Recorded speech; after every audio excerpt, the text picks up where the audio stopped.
शानो नी शानो शानो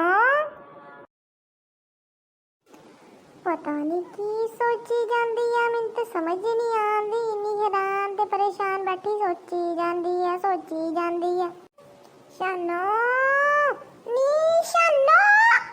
हाय ओ रब्बा इन्ना उच्चा क्यों बोलन दी है? मेरा सिर दुखन लग गया एकदम। मैं डर गई की हो गया तेनू? ਕਿਹੜੀ ਪਰੇਸ਼ਾਨੀ 'ਚ ਬੈਠੀ ਆ ਤੂੰ? ਕੀ ਸੋਚੀ ਜਾਂਦੀ ਆ? ਮੈਂ ਤੈਨੂੰ ਇੰਨੀ ਦੇਰ ਦੀ ਬੁਲਾਈ ਜਾਂਦੀ ਆ, ਤੈਨੂੰ ਸੁਣਨ ਹੀ ਨਹੀਂ ਦਿਆ ਕੁਛ। ਸ਼ਹੀਦੋ ਮੈਂ ਤਾਂ ਨਾ ਆਪਣੇ ਵਿਆਹ ਦੇ ਬਾਰੇ 'ਚ ਸੋਚਣ ਦਈ ਸੀ। ਕੀ ਸੋਚਦੀ ਪਈ ਸੀ ਤੂੰ? ਦੇਖੀ ਆਪਣਾ ਵਿਆਹ ਕਿਦੋਂ ਹੋਣਾ ਵਾ? ਆਪਣੀ ਸਾਰੀ ਸਹੇਲੀਆਂ ਦਾ ਵਿਆਹ ਹੋ ਗਿਆ ਤੇ ਜਿਹੜੀ ਆਪਣੇ ਤੋਂ ਛੋਟੀਆਂ ਵੀ ਸੀਗੀਆਂ ਉਹਨਾਂ ਦਾ ਵੀ ਵਿਆਹ ਹੋ ਗਿਆ।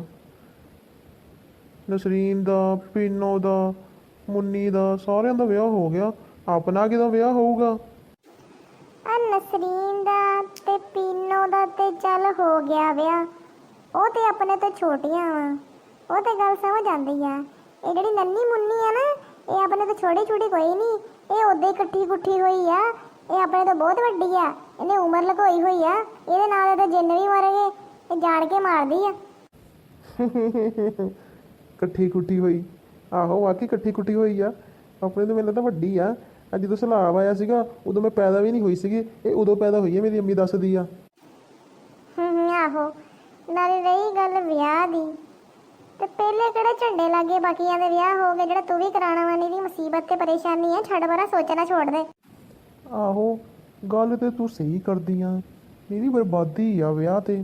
ਬਾਕੀਆਂ ਨੇ ਕਿਹੜਾ ਝੰਡੇ ਲਾ ਲਏ ਜਿਹੜਾ ਆਪਾਂ ਵੀ ਲਾ ਲੈਣੇ? ਰੋਂਦੀਆਂ ਹੀ ਰਹਿੰਦੀਆਂ ਆਪਣੇ ਬੰਦਿਆਂ ਨੂੰ ਲੈ ਕੇ। ਛੱਡ ਪਰਾਂ, ਆਪਾਂ ਦੋਨੇ ਨਹੀਂ ਵਿਆਹ ਕਰਾਉਂਦੇ। ਆਹੋ ਚੱਲ ਪਰੇਸ਼ਾਨ ਹੋਣਾ ਛੱਡ। ਅੱਜ ਆਪਾਂ ਰੋਟੀ ਖਾਣ ਚੱਲੀਏ, ਬਹੁਤ ਭੁੱਖ ਲੱਗੀ ਹੋਈ ਹੈ।